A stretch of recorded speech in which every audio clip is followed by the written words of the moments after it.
y'all, and welcome. You're listening to the Cowgirl Confessions podcast. I'm your host, Dakota Dawn Johnson, small-town cowgirl with Southern roots, blazing a trail as a Midwest ranch wife, mama, and businesswoman. The mission of Cowgirl Confessions is to share the wonderfully wild and Western life stories of cowgirls from all walks of life. We'll talk about the highs, the lows, and everything in between when it comes to navigating careers, cowboys, kids, and cattle. Legendary cowgirl Dale Evans said it best. Cowgirl is a pioneer spirit, a special brand of American courage. The cowgirl faces life head-on, lives by her own lights, and makes no excuses. Cowgirls take stands. They speak up. They defend the things they hold dear. A cowgirl might be a rancher, a barrel racer, a bull rider, or an actress, but she's just as likely to be a checker at the local Winn-Dixie, a full-time mother, a banker, an attorney, or an astronaut. If you're into wet saddle blankets, talks with God, buckets full of laughter, and the life lessons learned in the process, kick off your boots and settle in. I pray these stories encourage, empower, and give you just the leg up you need. Here's to embracing the cowgirl state of mind, no matter how wild and Western life may get along the way.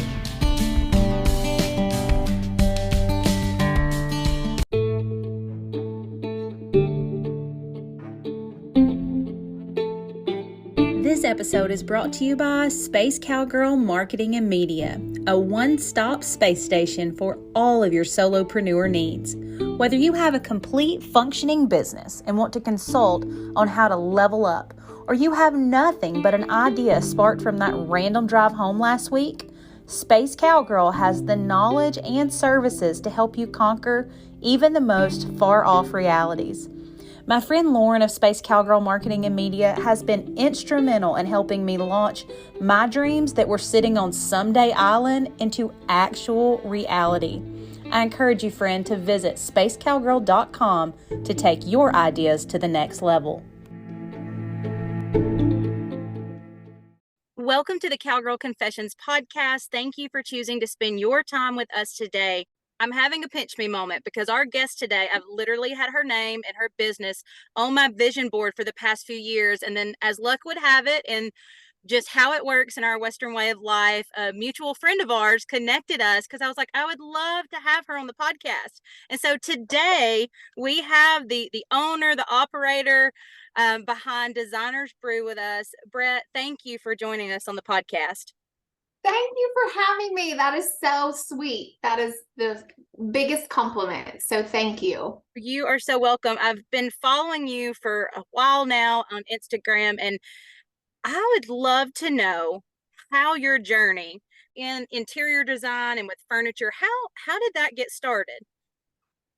I am the really rare bird that knew at a very young age what I wanted to do with my life.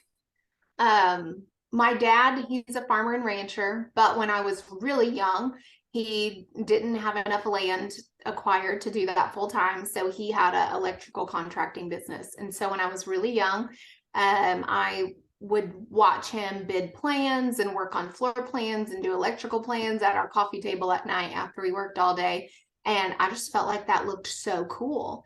And then we had a girl move to the small town of Butler, Oklahoma. I had no idea what an interior designer was. I didn't know that that was a thing. It really was not a thing back then, to be honest with you.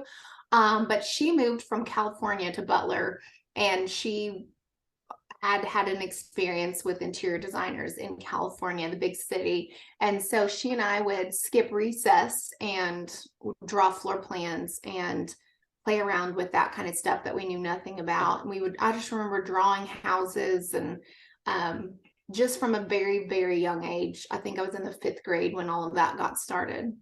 What happened from there? Taking it from the 5th grade, drawing houses. What did your education look like going forward to help you, run your business today?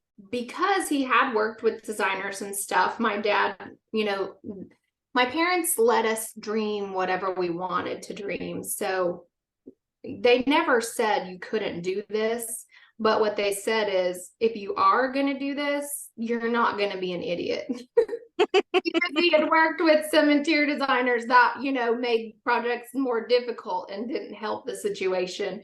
And so he said, you're going to learn from the ground up. And so I started working at the lumber yard, and I think everyone should have to wait tables and work at a lumber yard, because you learn basic plumbing, you learn about wood species, you have to take care of customers, you learn how to run cash register. I mean, there's just a lot of life lessons at the lumber yard. So who knew, right?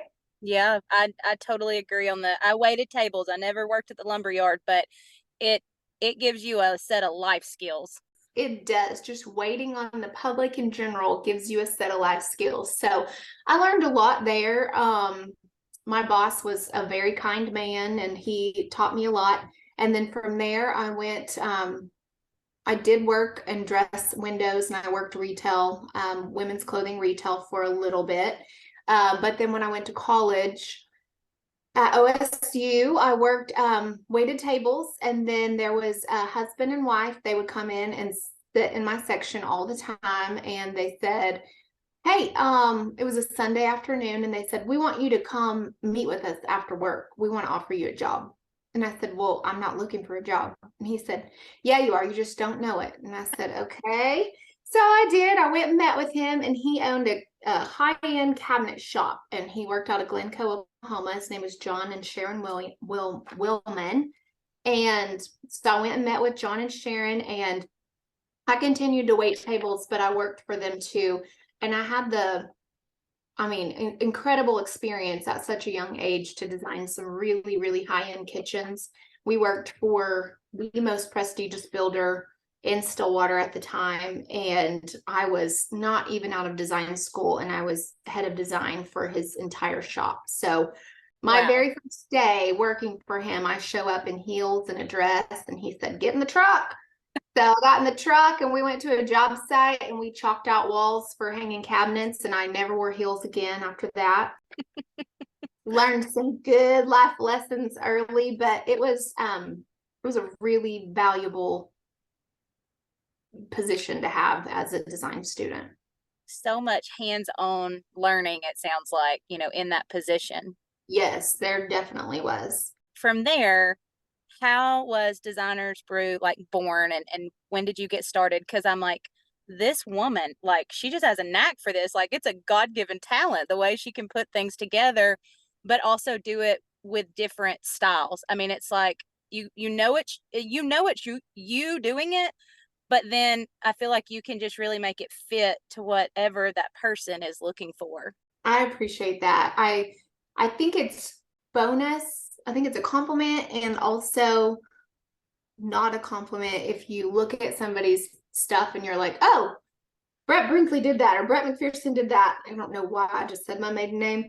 I think because we were talking about my past so much, but I think that's a good thing. You have a little bit of your stamp on it, but it is definitely my goal to have my clients' stamp on it, to really get to know them and integrate the things that they love more importantly than what I love. So I do think it's good to have a little bit of that flair where it does still tie to your name, and you do still have your stamp on it. I mean, you couldn't do something that you weren't, behind, if you will.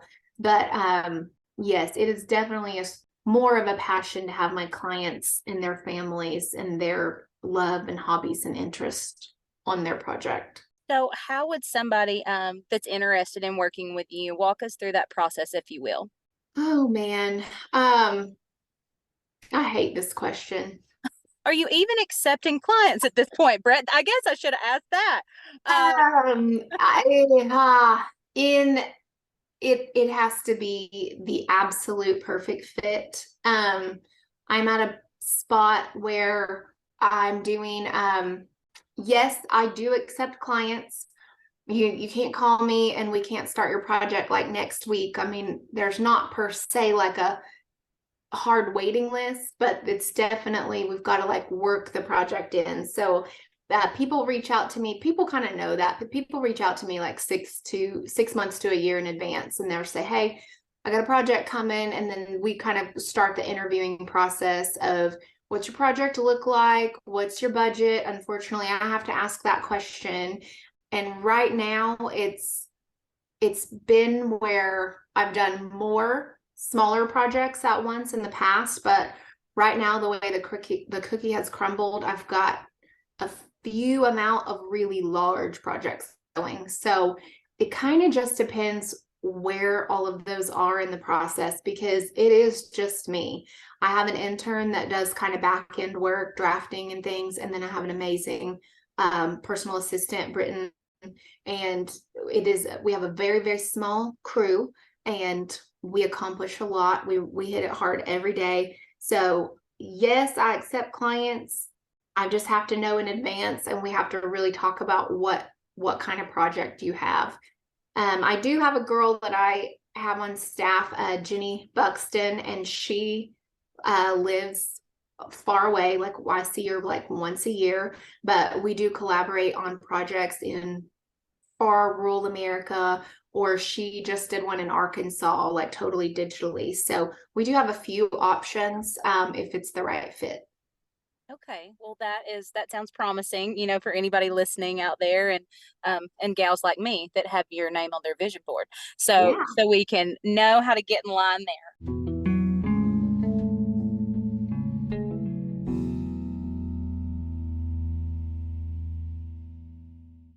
When it comes to navigating careers, cowboys, kids, and cattle, it can feel lonely sometimes, like you're down in the trenches trying to do all the things. But I want to share with you that it doesn't have to feel that way.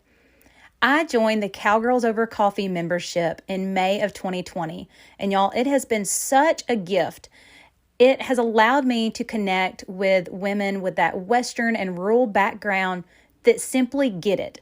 They understand what I'm working with. We get to share strategies, encouragement, and hold each other accountable as we're pursuing goals in all of these different areas of life.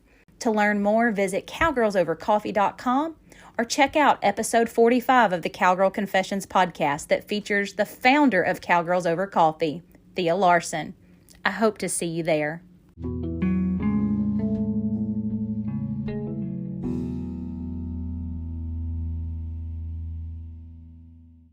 You've got some other really exciting things in the works with Designers Brew. Can you share with us some more about that? I do. So about a year ago, I had the luxury to do Stewart Ranch's outfitting lodge. And so I worked very closely with Clay and Lindsay and Terry, and I really wanted their lodge to be something special that captured their legacy on the ranch. And so I contacted Old Hickory Tannery.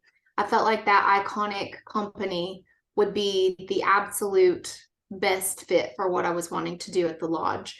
I needed it to be, I didn't want it to look trendy. I didn't want it to look super new.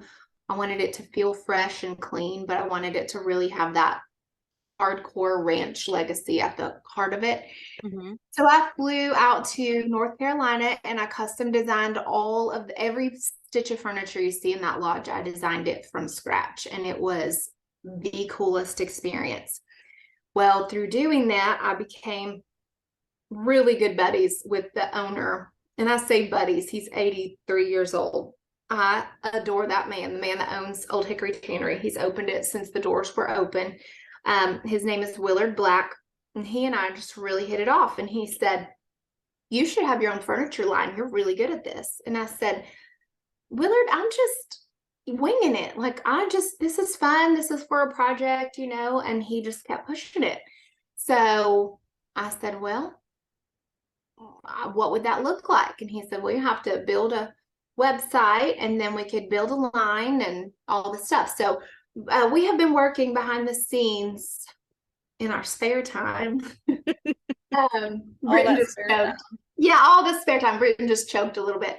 We've been working behind the scenes. We've been to North Carolina. I've been 4 times. Britton's been 3. I've been 4 times. Britton's been 2. First time was for Stewart Ranch, and then the next 3 times was kind of developing this particular process. So We hope for our website to go live about mid-May. So that would be mid-May of 2023. So here in about 3.5 weeks, we hope to go live. We are going to offer beds, chairs, sofas. I don't have sectionals in the line yet. That's like a whole next step thing to tackle. I'm going to have office chairs. I'm going to have home accessories, candles, blankets, bedding, but then I will have some accessories and things that can meet more of a range of price points. Rugs. I find that people have a really hard time putting their hands on classy looking Western rugs. And so I'm going to have a whole iconic rug section, like just for our kind of people. Oh my goodness, that is so exciting. And how cool is it that this gentleman, Willard, just basically gave you that nudge, like, hey, I see this in you. You should do this. He totally did. I mean, he just took a liking to me, and he's taken me under his wing, and he has taught me so much. And he is a hot mess. I mean, you've never met an 83-year-old with more pizzazz than that one. He is so funny. And then he got a call we never knew what was happening now with Yellowstone would be happening when this started 9 months ago, but he got a call 9 months ago when Yellowstone was the hottest thing going. They wanted him to recreate pieces on the set, and the pieces on the Yellowstone set were 99% of them were from estate sale finds, or they were vintage of some sort. Well, that posed, a difficult thing. And so we identified, I think, 11 pieces in total that we were able to create. And I think we launched 7 with the first launch. But through Willard and his opportunities that he's helped us with, we were able to design recreation pieces from the set of Yellowstone and launched them with Shop the Scenes. So nobody knew that, the show was going to end after season 5, but it was still a really cool experience and, a cool little feather in my hat, if you will, to be able to have worked with such a prestigious brand. Absolutely. And yeah, that is so incredibly cool. I'm going to call that's like a bird in your hat. That's not even a feather. I mean, that's a whole dang bird. Bird in my hat when Taylor Sheridan himself called for the 4 6s. Okay. Oh my word. Brett, you mentioned earlier in your spare time you worked on this. But I want our listeners to know, I mean, you're not just full-time businesswoman. You're a wife, you're a mama, you have adorable children. So let's talk about how you manage having this career and maybe some of the thought process behind when you started. Sure. I had the luxury of starting my business. I think I was 17 years ago. How old was I? 25-ish, 24, 25. So I had the luxury to start my business when I was young and broke and didn't have a boyfriend or a family. So I burned the midnight oil. I paved the way for many, many years. I remember getting up at 4 a.m. I remember going to bed at midnight, started my business in the greatest time of history right before the economic housing crash in 2008. So, I was just up and running, and then we had probably the biggest housing market crash that I'll see in my lifetime. God provided, he always does, and he gave me, I didn't like it, but he gave me work to get me through it. And I designed public libraries for a few years. And there was nothing about that I liked. There was nothing about that brought me joy or excitement. I would venture to say I hated every minute of it, but it was paying the bills. So I waited tables. I worked at the Lazy E bartending and waiting tables. I was a cocktail waitress to make ends meet for the first few years. And I just kept working. And someone early on told me, even if you don't have anything to do, work on your business from 9 to 5 Like it's like you are so busy. Work 40 hours a week towards your goal. So if I didn't have work, I was doing what little marketing I knew how to do. I was doing something to put eggs in my basket, if you will. I was visiting with builders. I was cold calling. If a project budget was $2,000, I was giving them $5,000 worth of labor. You know what I mean? Like I was just pouring everything I had into that to build it. So fast forward, my business was about 7 years old whenever I met my husband. And we actually met because he was a builder. He is a builder, and he was looking for a new design firm. So he came in for a meeting. But so by that time, I had really invested a lot of time, invested a lot of money. I had a furniture store with the design firm back then, a physical location. And that was great for a time, but I don't anticipate expanding the online furniture that I'm about to launch into a retail setting, physical location. It's not in the works today. So that's what I did to pave the way. And then I have very hard rules. I get up, I get my kids ready for school. My husband takes them to school. I get ready for work real quick. And then I work from 8:39 in the morning, and then I work until 5. Sometimes I'll take off at 4:30 and we'll go ride if it's early, but I pretty much work 8:30 or 9 to 5, and I do not work nights and I do not work weekends. I fully devote that to my husband and my kids. Being able to set those boundaries. I mean, I find myself, it's so hard when you are a worker and you're so driven. But it is a beautiful place to be when you can just be like, nope, I'm going to shut it down, and this is my time with my family. So yeah, you do. You especially as a designer, you kind of become friends with your clients, and you talk to them a lot via text and phone. And so there's always that opening that, they can text you at 7 or 8 or 9 at night. And I hate seeing an unread text on my phone. It just irks me, but I just have to be diligent to leave it unread till the next day. And then I say that like work stops at 5 o'clock, but that's not the truth. Like we're mucking stalls, we're feeding, we're riding, we're cooking dinner, all the things that comes with it. But I can hear some of the people in the Western industry that they're like, well, my work doesn't stop at 5 o'clock. Well, ours doesn't either, but we don't do interior design. We work here. right.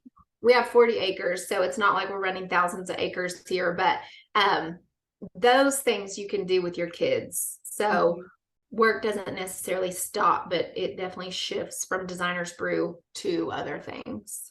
Yes. And you mentioned that the kids, love to ride. And how did they get started riding? And tell us a little bit about like your Western roots. I think that a lot of times what our kids do are what you live vicariously through. My husband and I, we both wanted to rodeo growing up, but we just didn't have that luxury. I did have a horse and I did do barrels and poles, but it was just more like at local play day kind of stuff. I was not ever competitive, I shall say. So we really just wanted that lifestyle for our kids. We wanted to raise them out in the country. We wanted to raise them with all of the great things that come with that. So we just, and this is an expensive lifestyle to get into when you're starting from scratch. Like, yeah, it was just baby steps. Like I bought my husband a saddle blanket, like way before we owned saddles. And then we did it in like a bite size, whatever you can pay cash for at the time. So in this order, we owned a saddle blanket, and then a horse trailer, and then a saddle, and then a horse. But it were horses for our children, not for us. And then we had kid saddles. I mean, it's taken years to accumulate what a lot of people would have if they had started younger. So we both in our young adulthood didn't have the luxury to have horses and stuff. And so we worked, both of us worked on our careers. And so we just started from scratch at like late 30s, early 40s. And we're just trying to live out our dreams with what we have left here in life. Well, and I think that's just so wonderful that you shared the process in that, because regardless of whether you grow up in it, you kind of have a head start, or you're, doing it piece by piece in your adulthood for your kids. It's not cheap, it's not cheap at all to get into this and the Western way of life, but man, it's worth it. It's so worth it. So worth it. And I just hope anybody that's listening to this, if you've never even slung your leg over a horse, like, regardless of how you want to enter, you want to own a horse, you want to live next to a neighbor that has horses so you can pet them and feed them treats, whatever, like, we welcome you. Like, just know it doesn't matter how you get here, but you'll sure want to stay, I think, once you do. Yeah, very true. So, Brett, what would you say is your favorite part of what you do? Gosh, that's a good question. When I'm working with people on their dream home, it's typically a dream home that I'm working with them. So many years have gone into arriving at that. So it's just really cool to work with them on what's important to them, just kind of carrying out. It's going to be a lot of times I'm working with farm and ranch people. So it's going to be a home that's never sold. It might be passed down in the family, but it brings a whole extra level of sentimental value, I guess, if you will. Mm-hmm. So a lot of times it brings a finality to decisions, and it's honestly a lot more stressful in that situation, because they're like, oh, I know I'm never going to get to do this again. But it's just fun to kind of handhold them through that process and just ease their mind and make sure. Sometimes they think what they want is just so out there, and sometimes it is, and you got to rein them back. And sometimes you just say, no, you need to commit. Like, that's what you really want. So it's just fun to help them bring their dreams to life and just calm their nerves a little bit, if you will. Just to have somebody say, this probably makes more sense. I know I would want somebody to say, if this is your budget and this is what you really like, let's weigh your options here, How can we have your cake and eat it too? Yes. Now, just from what I've seen you share on, your social media and everything, your home is absolutely stunning. Had you always had the vision for like a barn dominium, or what was the thought behind that? I never wanted to live in a barn dominium ever. So I have kind of a funny story about that. We had the nicest house that I have ever lived in. I grew up in a very humble house. It was like the small town America 3-bedroom brick house. That's what I grew up in. And so that's all I knew, really. Well, my husband, for investment purposes, we built a very nice house in Luther. And so it's just advantageous, just because of our careers, to build and sell and flip a lot. Well, when we bought our property that we're on, it ended up being several acres more than we thought we were purchasing. So the purchase price was more. So we were going to have to build a little barn dough and live in it until we built a house. And I have always said, I'm like, why would you spend $150,000, $200,000 on something that you're going to live in for like a year while you're building? Like, it just financially never made sense to me. And I didn't get it. So many people did it. So many of my clients did it. I'm like, the numbers just don't compute. And so I said, well, if we're going to do that, those are going to be our headquarter offices whenever we build our house. It's not just going to be something that doesn't get stayed in.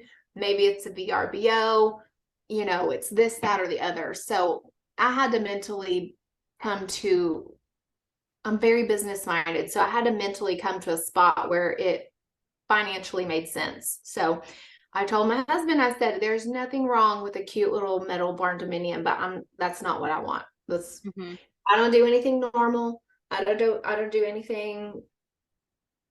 I just don't like normal at all.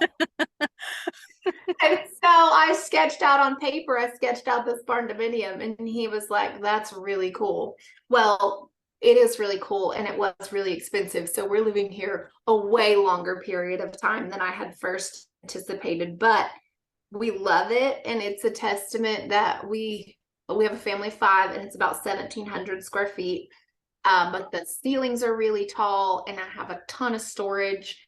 And so you really don't have to have a lot of square footage to, I'll say, live big, because it feels big. People don't believe it when I tell them it's 1,700 square feet, but we love it. I'm honestly so content here. I don't really intend on building our forever home because on this property for a few more years, because it's good. Like, when you have little kids, they just smother you. Like, they never want to leave your side. So I'm like, I think if I did have twice the size of the house, they still would never leave my side. So it just works. Right. They're right there together. I mean, yeah. Well, I think, you've already given me an invitation that I can come see you. I know where you live now. So I can't wait to come see, you and your place in person, because it looks just beautiful, just perfect. And it's like, I can imagine so many people that'll go and follow you, see that, and they're like, oh my gosh, that's what I want. I want that as my forever home, So yes. Oh, we have something else fun that has kind of arrived in our laps. Things just happen. We are building a roping arena, and I was wanting to price preferred roping arenas. And so I called every dealer in the state of Oklahoma, and I left messages, very detailed, what I was wanting, and not one single person called me back. And so I called Prefert and I said, listen, I can build a roping arena and I can sell your arenas. And so we're in the final stages. I think it's going to go through that we are also going to be a Prefert dealer. So we're going to be Farm Ranch Interior Design and high-end luxury Western furniture, and we're going to sell Prefert here pretty soon. So that's just how we roll around here. That's like the trifecta. That's incredible. That is absolutely incredible. One-stop shop with Designers Brew. One-stop shop. Britton's sitting here laughing, but I'm like, listen, if nobody's going to call me back, I can promise, like, we'll call you back if you need a roping arena. Oh my goodness. Well, Brett, I'm so excited for all the things you have going on with Designers Brew, and just your family growing and getting to rodeo and spend that time together. And I would love to know, what does the cowgirl state of mind mean to you? Because without a doubt, you're showing up with it every day based on everything you've shared with us and how you're accomplishing that. A cowgirl state of mind to me would be, you don't take no for an answer. I really don't take no for an answer. I don't like that word. Just having grit. Things don't come easy, but they're going to be worth it. If you think you're working hard, work harder if it's not working. Kindness. And then I also think, just for me, a true cowgirl, she's going to love Jesus in her heart, and she's going to have some old school way of thinking that is not popular these days. But for me, that is the truth behind a cowgirl state of mind. Like, we're going to be Republican. We're going to love America. We're going to love Jesus. We're going to have our priorities straight with our family. We're going to kick it old school and have some Sunday dinners. And I just really think it's important to show that historic side of life for our next generation, and just not let the waters get so muddy with what's going on today. That I so appreciate just the truth you just spoke there, and your heart, because that's the cowgirl state of mind, and we need more of it. So, Brett, thank you for your time today. How can everybody connect with you and keep up with all the exciting things you have coming up? Well, I am on Instagram, and I have a website, designersbrew.com, on Instagram, Pinterest, TikTok. We are at Designers Brew. That's our handle. We're on Facebook. So Facebook, Instagram, TikTok, Pinterest, at Designers Brew is the handle. If you want to be added to our newsletter, you can message us your email, and any of those, you can email me at Brett, BRETT, at designersbrew.com. And then my personal phone number is on all of those places. So here in a few weeks, be looking for a big launch. And if you want to stay in the know with our blog and different podcasts and things, we share mostly on Instagram and Facebook. So that is the best way to find us. Awesome. Well, thank you again, and cheering you on, sister. Okay, well, thank you so much. I appreciate you. Thank you for spending your time with me on the Cowgirl Confessions podcast. I'm so glad y'all stopped by. If you could take a moment to share this episode and tag us on social media, I'd be happier than a cowgirl in a sea of buy one, get one vintage turquoise. Subscribe to make sure you don't miss an episode. New episodes will be released bi-monthly. Please leave us a review if you feel so led by going to iTunes. Your feedback will really help us breed the idea of grabbing life by the horns with a cowgirl state of mind into women across the globe. Some that may have never even had the privilege to throw their leg over a horse, but could most certainly use the cowgirl state of mind while navigating life. Thanks again, y'all. Until next time, keep pursuing your dreams with that all go and no woe mentality. Remember, you're writing a story that's worth saddling up for, sister.